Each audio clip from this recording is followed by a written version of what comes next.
this video that exploded, that went viral through all the Final Fantasy XIV content out there 2 years ago. I think, yeah, it's actually 2 years ago. Wow. And it's, I think, one of the topics that we want to talk about again. With this video, the Final Fantasy XIV community has a big problem. Asmongold versus the Final Fantasy XIV community. Which is crazy because I think the last part is actually not relevant anymore. Asmongold is a very comfy, casual streamer of Final Fantasy XIV, and he tries to actually calm people down. But yeah, I think the first part is what it's all about. It's because of the gatekeeping topic that rose up very recently through the mod discussion and if third-party tools are allowed. And yeah, maybe that changed in 2 years or not. We'll have to check it out. Let's listen to this video again. Final Fantasy XIV has a great community, until you disagree with them. It's no secret that criticizing any aspect of Final Fantasy XIV will get you absolutely blasted by the FF14 community. There's a reason why you never hear anything bad about FFXIV, and that's because as soon as you critique any small part of the game, the mob mentality of the community kicks in at full force and shuts you down, making it impossible to feel like you're allowed to give your thoughts on an aspect of the game that you don't like. I have personally felt this mob mentality numerous times over my 4 years playing the game, and most recently it was with a video I made where I made a quick comment that I skipped the story content in FF14 and don't care about the main scenario quests or the cutscenes. People were quick to jump at me, telling me that I was missing out and wasting my money, and that if I was going to skip the story, then I'm just a stereotypical WoW player, and I should go play that game instead. People were berating me and insulting me for enjoying the game in a different way than them. Simply saying you don't like or don't care about the story is enough to get a hate mob thrown at you. Now don't get me wrong, there was also a ton of people in support of me, and lots that just didn't really care if I liked the story or not. But by simply having an opinion not shared by the majority of players, the community came at me with their fangs out. Recently, Asmongold, an extremely popular WoW streamer, made a comment stating his fears about playing Final Fantasy XIV, claiming that the community is so emotionally involved with the game that any criticism will get you hate. It's like the only reason I worry about like playing Final Fantasy XIV, this is like one thing, right, is that I know that the community is like so like they're so emotionally like attached to it that like I feel like if you make a criticism towards the game, they'll freak out at you. It's like, for example, with Final Fantasy players, you say something bad about their game, they'll get mad at you. If you say something bad about WoW to a WoW player, they'll agree with you. And so it's just like a completely different dynamic. Now this is a sentiment that's been circulating in the community quite a bit recently, and I wanted to give my thoughts on this topic as I'm someone that has a lot of controversial opinions about the game. But first, let me lead in with this. I love FF14. This is my favorite game. I have 10,000 hours played, I play it every single day, and I enjoy logging in every single time. But that being said, there is a lot I dislike about the game, or disagree with, and I am genuinely afraid to talk about my criticisms with the game because I know that by sharing an unpopular opinion, I have the potential of getting cancelled in the FF community. I would love to make videos discussing the things that disappoint me in Shadowbringers, or the things that I want to see changed in the game, but I already know that any video I make like that will get hit with 3 responses. Go back to WoW, Yoshi-P said you're supposed to take breaks and to unsub if you're not having fun, or that we should always cater to new players and new players deserve all the attention and special treatment. Let's address these 3 common responses and why I disagree with them. Okay, first of all, what he predicted was kind of an outblast of people trying to cancel links, and I think he had some claims in his titles, in his thumbnails, in his videos that are kind of very, very problematic, and some people can't stand some very small critique, but he threw in very big critique, and he was very offensive about this. He was very, yeah, it's clickbaity, you can say that like that. Maybe it's actually not wrong in this context, but at least the shitstorm that arose after this video was insane. It was insane. I just read the comment section myself because, yeah, I made a reaction video to this. He hit some sort of the nail with this because there are some people in the community that go crazy once you just critique any little thing that might just be very well written criticism, very well thought out criticism from people that play and love the game for many years, but they just want to have these aspects being improved on. Like, they want Square Enix to improve these aspects, and even that little criticism gets blown out of proportion and kind of makes you stand as the idiot, as the evil person that wants to destroy the game for all the people that love it.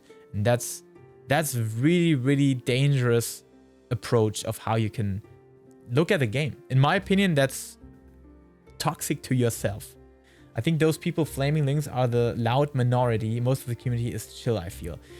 That's the good thing. That's what I thought about it as well.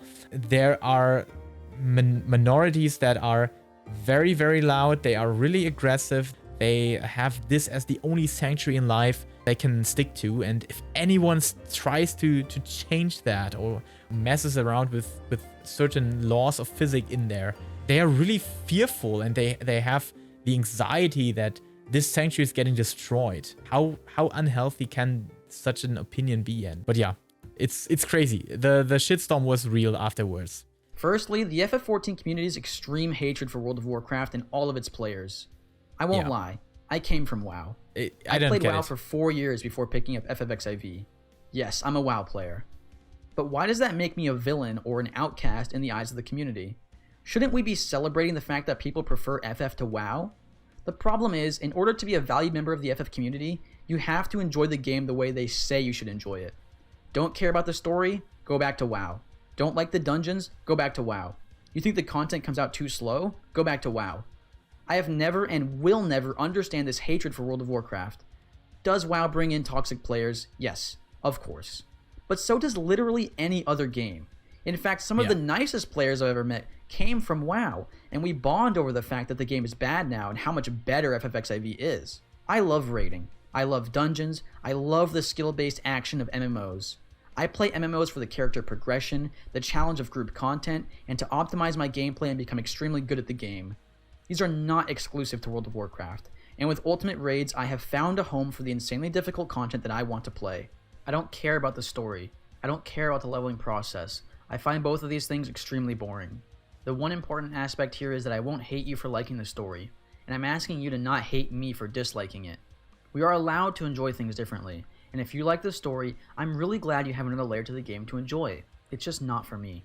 Secondly, the infamous "you're supposed to unsub" argument. Quite simply, this is a straw man argument that does not fix anything. If I have a problem with the devs releasing one dungeon per patch, as opposed... Okay, to be fair, it's not you're supposed to unsubscribe. That's totally not true, because they want you to be subscribed. They want to be... want your money. They want you to be subscribed basically all the time. Even though the patches are kinda dull, even though there is no content out there, they want you to be subscribed. Even if it's just like doing your weekly stuff in the Gold Saucer, or doing some stuff in PvP. That's definitely an option now that I would consider as an alternative to actually play the game for something that is kinda unlimited, and content can still be utilized and vitalized by the player base. The problem with WoW being so hateful, it's kind of a mixed bag in my opinion, because there are so many people coming from WoW that found Final Fantasy to be the game that finally could replace WoW for them, and that could be this game. And if anything changes and anybody would make some comparison to WoW, it's only for the worse. It will change and will degrade in its quality, and that's just not the case. That's just not the case. And I would actually love to know the number of players that came from WoW and are now playing Final Fantasy XIV, or even both games. Like, in all honesty, I play WoW at the moment right now. I like I told you, I can't just accept a PvP-less game. PvP is my thing, and Final Fantasy XIV tried it. It's actually cool. It has a good foundation, but they need to improve on that, and they need to put in some rewards that keep you playing for a longer time. And especially they need to introduce party queue, that you can play with your friends together. That's horrible for me. I just have to randomly queue up and can't play with my wife, can't play with my friends. It's horrible. That's something they have to address, in my opinion. That's why I went over to WoW. It's not a horrific game. If somebody likes to play WoW and also likes to play Final Fantasy, that's the best thing to do. Why not? That's cool. Maybe they have totally different parts of content or departments that are getting saturated in each game, and that is a good combination. Might be a good combination. And yeah, I think this go back to WoW. It's weird for me. I don't know where this comes from. I think it's just the overprotectiveness of people that want to save their environment from possibly the people that can destroy it. I never understood WoW hate either. I mean, yeah, WoW is infamous for its toxicity. Some of my friends who have played WoW have told those things are true, but some things in WoW are learned behaviors, problematic ones. I would just welcome WoW players. If they are toxic, then, well, it's GM's decision. Absolutely. I agree 200%. The problem is the people that are trying to be overprotective for Final Fantasy XIV, they are actually the toxic people in the first place. Like, they are gatekeeping, they are trying to be rude to players, that they leave the game, that they unsubscribe. Like, Asmongold did nothing bad to the game. He promoted the game basically because of how well he talked about the game, how hyped he was about the story, how much he respected the game's content and the developers and whatever. There is nothing bad coming from Asmongold, for example, about Final Fantasy XIV, except that there are some idiots inside of his community, but they will drop the game so quickly that nobody will remember them. So I think it's not a big problem. For the 2 every other patch in Stormblood, unsubscribing from the game doesn't improve that. If I have a problem with there being no deep dungeon in Shadowbringers, unsubscribing won't fix that. Exactly. If I have a problem with there only being 2 ultimates per expansion and having almost an entire year of the game from a rating perspective mean nothing because getting best in slot and farming gear with no ultimate is meaningless as the next tier's crafted gear will be better than anything I can get right now, unsubscribing, once again, doesn't do anything to alleviate that issue. I want this game to be the best it possibly can be. I don't want this game to be a game I come back to every few months to get my fix and then I leave again. I love raiding. Yeah. I love playing different classes, and I love logging in every day to work towards my goals. Unsubscribing does nothing to fix my issues that I might have. This argument 100% needs to get thrown in the trash can. It helps nobody. We all have the potential to voice our concerns and improve the game in the way that we want it to be improved, but telling people just unsub is the fastest way to kill any potential for improvement. Lastly, the new player special treatment argument. I love new players. I make videos to help players that are getting into raiding achieve their goals of becoming raiders, and I do my best to help everyone improve and get over their raiding anxiety. A lot of my content is aimed at newer players. I want to see the game grow, I want to see the raiding player base grow, and I want newer players to have an amazing time in Final Fantasy XIV. Yeah. But that doesn't change the fact that I think veteran players and more hardcore players also deserve a voice and should get the attention that they deserve. I like going fast in dungeons, but unfortunately going fast in dungeons is toxic, and I should never under any circumstance push a new player to speed up their gameplay because there is the potential to make them uncomfortable, and as we all know, making people uncomfortable is illegal. It's insane to me that the same people who hate on me for supposedly forcing speedrunning on new players want me to be a doormat and always conform my gameplay to the newest or weakest player. It's as if because I'm a veteran player, I should always bow down to the new player and grant them every wish. I find it very hypocritical that the people who don't like me forcing going quick in dungeons on players also want to force going slow onto me. In reality, we should make compromises. I won't pull a boss when someone is watching a cutscene, as I think they deserve to watch the cutscene and be here when the boss is pulled. But I also won't slow down unless I have to, as I know I can handle big pulls, and I know when the healer can handle them as well. If you don't want me to force speedrunning on players, then you should also not want to force slow running onto me. Let's compromise. I want 3 ultimates per expansion so that the players who clear Savage early and get best in slot every tier have a... Yeah, about that topic, I think there's a very, very easy and quick solution to it. Ask right at the start of the dungeon, is it okay for you as the healer that I pull wall to wall, or that I pull big packs, pull big groups? And if you get a yes or yeah, plus or okay, you're good to go. And then you can still figure out, oh, it doesn't work out, so maybe we can slow down. That's the perfect way and seamless way of handling this. Asking your healer, is it okay? Can we do that? It's not a big deal. I think even the worst healer can take big pulls if you as a tank know exactly what you're doing. That's the thing here. And yeah, communication is key. Absolutely. Get best in slot every tier, have a reason to acquire that gear. Since the new crafted gear every new raid tier beats out the previous raid tier's best in slot, if there's no ultimate, there's no reason to get best in slot. But that's an elitist take, and asking for more raid content takes away from the casual content, and putting more dev time to veteran content is toxic, since we should have more casual content. Let me put forth my argument here. Every type of player deserves to have content catered to them. Yes. If you are a crafter, you are right to ask for more crafting content. If you are a raider, you are right to ask for more raid content. If you are a PvPer, I think there's like 3 of you out there, you're allowed to ask for more PvP content. Saying this game doesn't have enough content is a common saying, but what people really mean by this is, this game doesn't have enough of the content that I prefer doing over the other types of content. Yeah. And that's an Absolutely. okay opinion to have. Absolutely. I think 2 ultimates per expansion is bad, and there's not enough ultimate content. I think there's not enough dungeons, and 1 per patch is too slow to keep Expert Roulette from falling into a mindless grind. And I think it's okay to have those opinions, as what I'm not saying is we should have less crafting content, or we should have less story content. I think we should have enough content to satisfy everyone, and I think it's really weird to say that only the new players or the casual players should get catered to. In closing, the FF community is notoriously very toxic to those that disagree with them, and it mostly comes from the casual player base. I don't find raiders hating on our peers. In fact, a lot of the best raiders in this game also love role-playing. I don't find raiders hating on story content. In fact, I'm the only person in my static that even skips the MSQ. Raiders still love the story. What I do find is a lot of casual or less invested players hating on me or my friends for wanting more high-end content, or wanting to change the game in a way that benefits the raiders.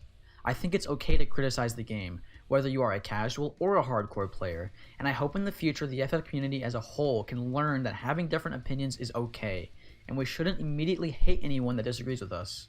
Disagreeing is a part of life, and having debates or discussions with those that disagree with you is actually really cool.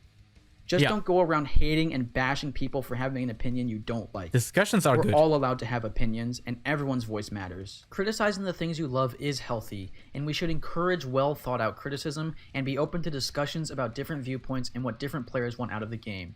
Housing is incredibly hard to get into and extremely restrictive, as if you want to take a small break from the game, you run the risk of losing your house, and we should band together and have discussions about the housing system and how to improve it.